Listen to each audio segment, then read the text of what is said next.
Hey guys, Blaze here. Today we're going from Wheatville, Indiana to Houston, Texas.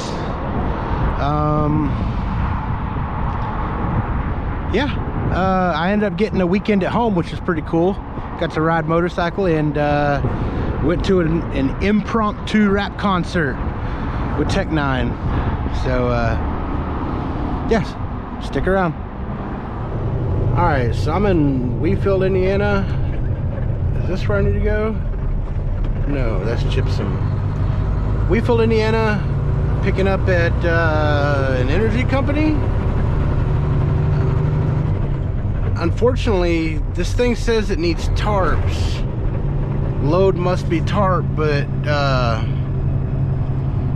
already told my dispatcher I'm down to one tarp. Nipsco.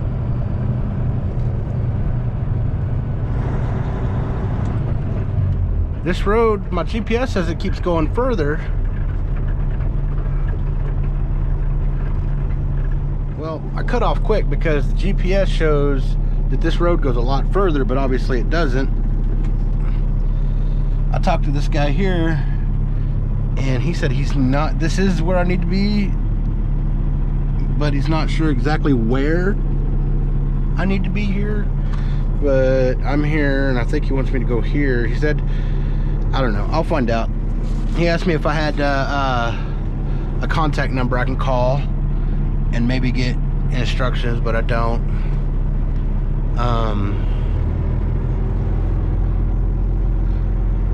Oop, I can't do that. Chit. Am I clipping that concrete for the ramp? Barely missed it. And go left.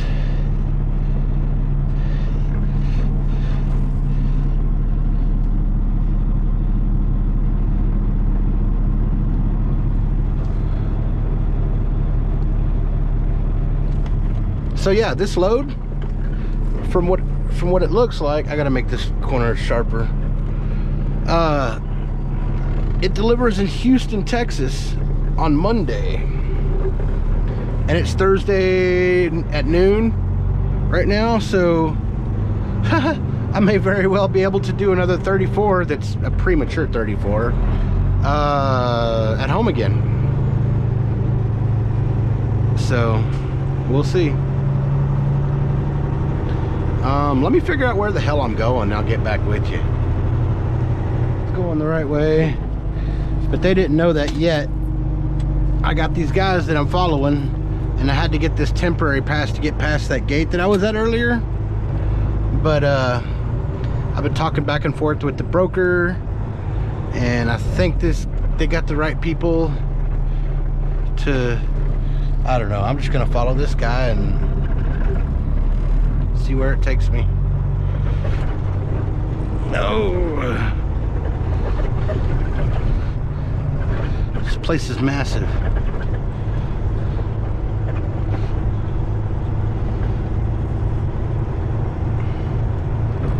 The broker reiterated that tarps will be needed, so I don't know how many or how big the load is. Hopefully just my one good tarp will be fine.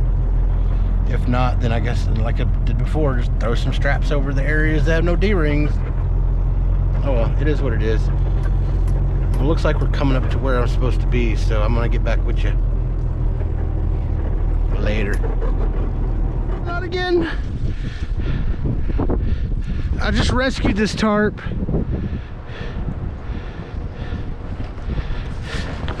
Okay. Yeah.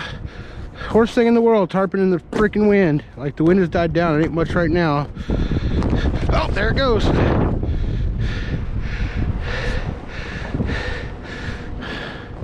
And yes, I did it the correct way. I laid it out and I rolled it out and all that good stuff. But then the wind caught it. Now I'm having to drag it up over the end.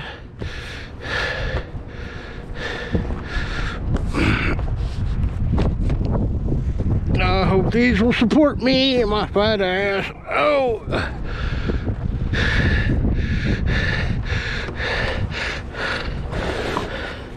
So, this is when I try to use the wind to my advantage.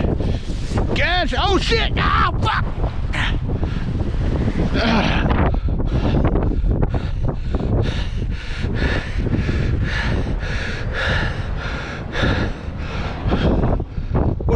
pain in the ass.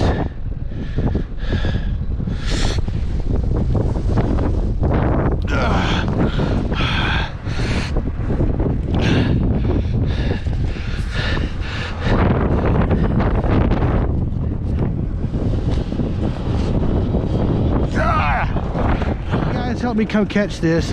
I'm running into the same problem to where wherever I tarp, it's gonna be below the rub rail. Because there's no fucking, look at that. Like we're,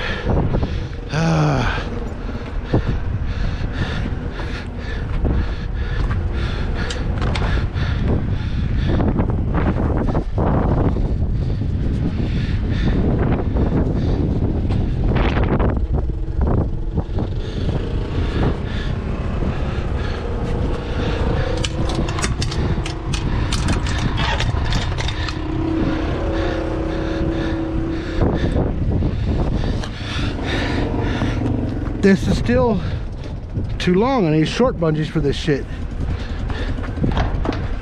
Fuck.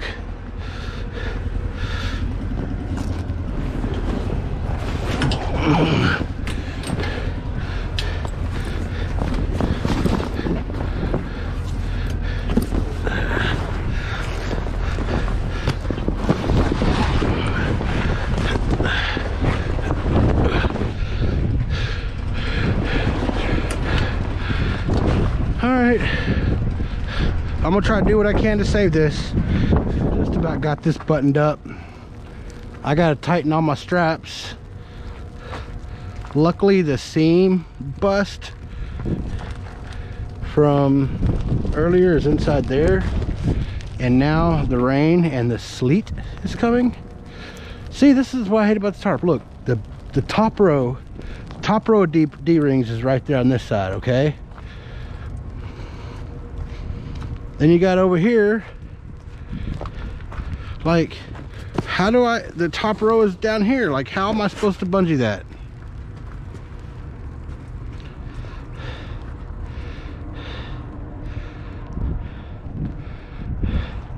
But yeah, either way, I need to tighten all the straps down, go through here with bungees and secure all this. At least the good tarp is still going to be good.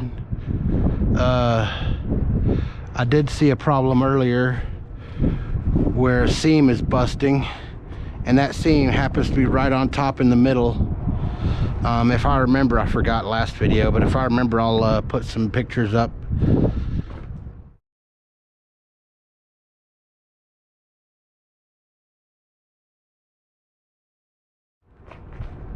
So yeah, this is gonna be another one of those loads. Man, I wish I had decent tarps. All right, well, let me finish buttoning her up so I can get out of here. I've already been here a couple hours. The wind is so bad. Well, it died down now, but it was to the point to where when I was doing those front straps, it took like 5 minutes per strap. Like, no exaggeration. Just because every time I throw it, run to the other side, it's already flapped way over here. So I bring it over and I secure it somehow and run to the other side and try to get the hook back on. And it is just, yep.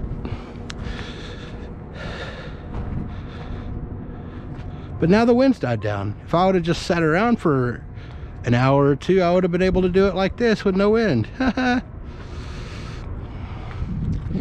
right. I should probably put corners there, but that's not going to be tight. It's just securing, and plus there's corners underneath it from here, which aren't exactly lined up, but all right.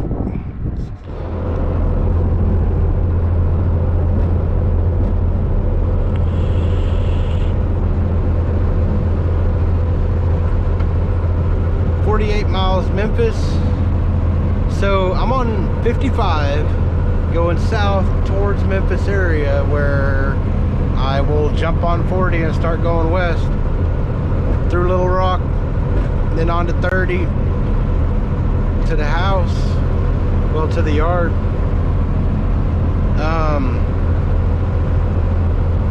I shut down a little earlier last night than I should have, than I wanted to, because I have these lights. Like, you see the the engine light, and here in this top corner there was a wrench light maintenance. So I called up my safety lady and asked her to look onto my truck, my ELD plugged up, look into diagnostics and see what it is. She said there was an issue with, I don't know exactly what she said. It had to do with fuel injection, and she said most likely it's a sensor. It says that it's like minor impact, like it's really no big deal. So I'm gonna run it,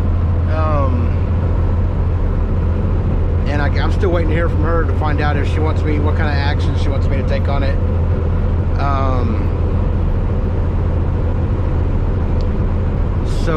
Yeah, plans changed a little bit because I had to shut down early last night. Right now I've done about 366 miles today. Yeah, that's an exact number because I just looked at it. And my initial plan was to get to the yard Friday evening, shut it down, get a 34. It might as well reset my clock, right? And then Sunday evening drive to Houston, 4 or 5 hours away from the yard, and that way Monday morning I could just deliver.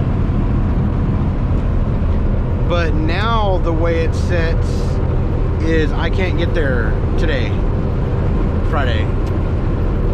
I'll probably have a couple more 100 miles to do when I do wake up in the morning. So if I keep with my plan to drive Sunday evening to Houston first so I can drop off in the morning, then that means that I won't get a 34 in, which is no big deal because around that time I'll still have like 30 hours left on my clock and I can still do some running. But since I got this day down, I might as well get a 34, right? My other option is to wake up Monday morning once my clock is reset and then drive to Houston. That'll put my delivery a little bit later in the day, but it'll reset my clock. I'm gonna talk to my dispatcher and find out which way he wants me to do that. There's no time on here. I noticed barely any of my trips have any appointment times. It's all like, you know, be there this day. And according to the rate con, it said, or it's not, well, but according to what I got, information I got, the only thing as far as arrival time is they're open from 0800 to 1800, 8 a.m. to 6 p.m. So, I mean, I could deliver Monday, or, you know, leave and start driving Monday and then get there at a later time, which is no big deal to me and probably no big deal to the you know, the receiver. But my chances are slim of getting another load Monday afternoon, as opposed to offloading first thing Monday morning and then having the day for him to look for me a load. Another factor in that is he's already told me that Mondays are usually slow freight days, so he might want me to just sit and do my reset and drive down there Monday. I don't know, I'll find out from him. But yeah, that's how it's looking right now. I'm pretty sure with the time I got today that I will cross into the Texas border before I shut down tonight. But I probably won't have much time to get any further than that. I don't know. We'll find out when it gets there. But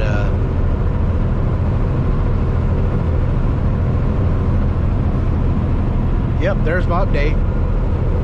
Running Central Texas, or running Central America, you know, is kind of boring. A lot of open flat lands.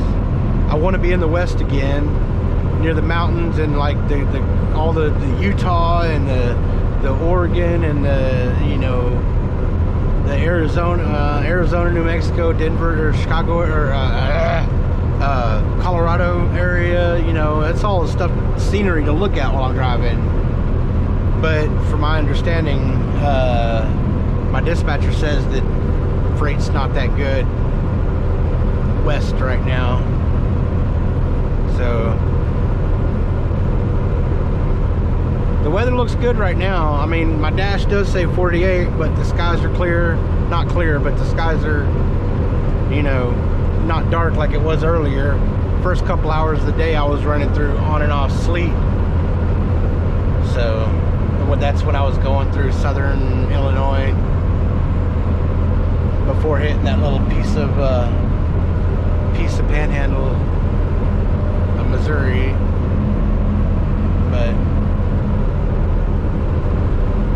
But yeah, that's my update. So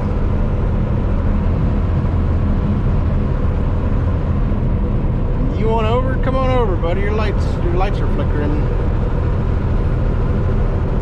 Yeah, your lights are flickering, buddy. You might want to check your pigtail. Come on over. Well, I drove a whopping 730 miles today. It's amazing what you can do when you have the yard in your GPS. Unfortunately, because of last night shutting down early because of the, I think I already explained, I'm only 135 miles away from the yard. It sucks. Ooh, damn. Oh, wow. I'm kind of locked in. My, whenever I let my trailer brakes out, it settles, and it's below this curb.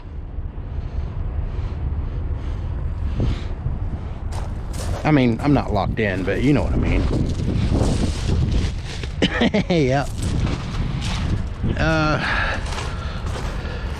Surprisingly, without the ability to bungee the back tarp, it hasn't been all too bad. I haven't had to stop and check stuff at all, and it's just like, it's not even, it's just sitting there.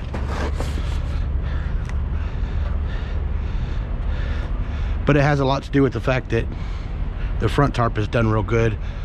The back tarp goes up to like right about here, so there's no way wind can get underneath it, except for, you know, the random spots. Hey guy, you go ahead and go back to sleep. But anyways, I haven't even put the total destination in my GPS yet, so, but I do know from living out here that from the house, Houston is about 5-hour drive. So it's already been confirmed. He wants me to go ahead and stay and wait till my 70 before heading to Houston. Wait till my 34 is up, reset's done before heading to Houston. So like, it's not gonna be me leaving Sunday evening to wake up and deliver. And on my truck issues, it's gonna be set up to where after I drop this off, I'm gonna take it in to get it looked at. It did manifest only in lights at first, but now it does have a slight effect on driving. So if I'm going one constant speed, my foot's on the throttle, and I need to speed up and I press down, it doesn't do anything, and I basically have to let off and push down again like I'm splitting the gear in order for it to start, you know, accelerating beyond that. But and also in Houston, I'm gonna get another tarp if I'm not mistaken. It's already, we talked about it, and it's just dependent on whether they have any at this place that she wants to go to. So for its last trip, it actually kind of held up a little bit. Of course, that big, all the damage is covered up right here. So but anyways, yeah, it's a shame. Freaking 135 miles between me and my weekend. but it is what it is. I'm not gonna go PC 135, especially with, you know, on load. So yep, I did make it across Texas border, so I'm in Texas. Yeah, I don't know what else to say. I guess I'll catch up with y'all later. Y'all have a good weekend.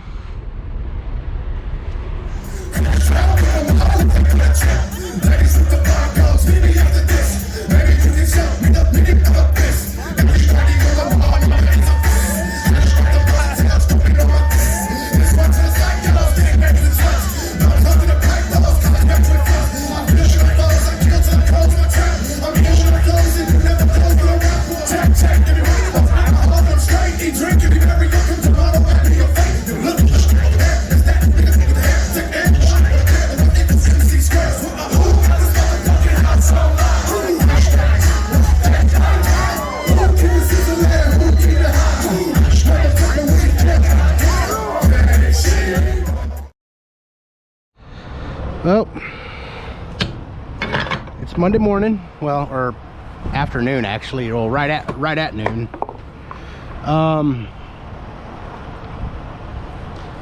In Houston, Ethos Energy. My weekend was awesome.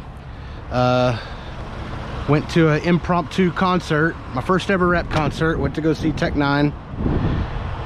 And then Sunday, I took my mom out to go indulge in a day of sin.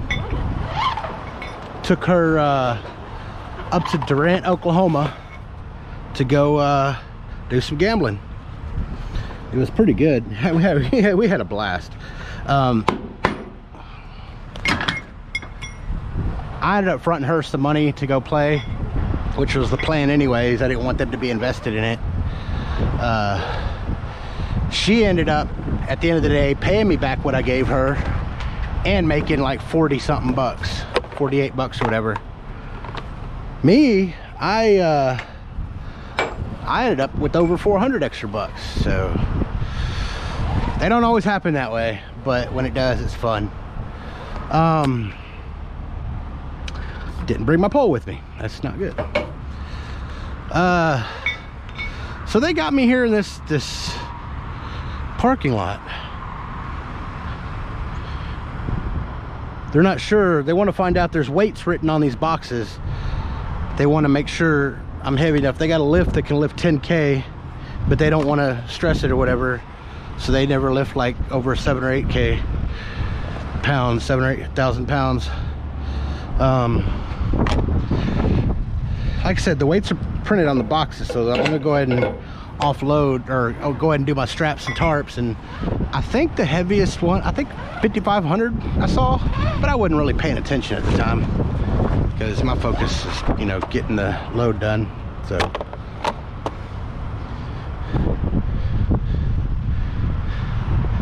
but yeah, I'm gonna take off the dressings. I missed one? Wait a second, I thought I pulled it. Where'd that go? Huh.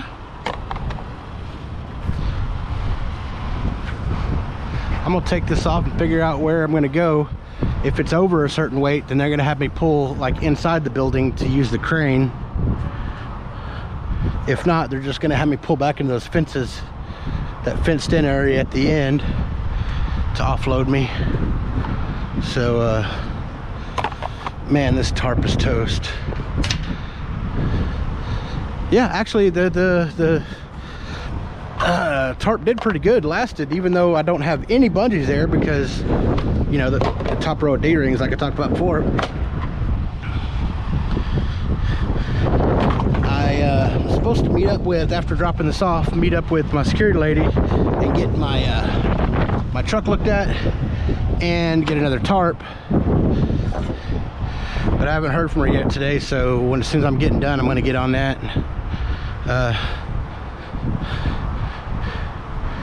Yeah, let me get this load undressed and we'll see.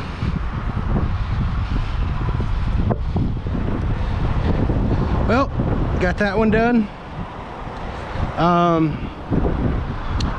Now I'm probably not going to get a trip right away because I'm about to go meet my safety person for another tarp, and then I also got to get my truck looked at because of those lights that came on. So either way, let me get this finished, and yeah, I'll see y'all on the next run.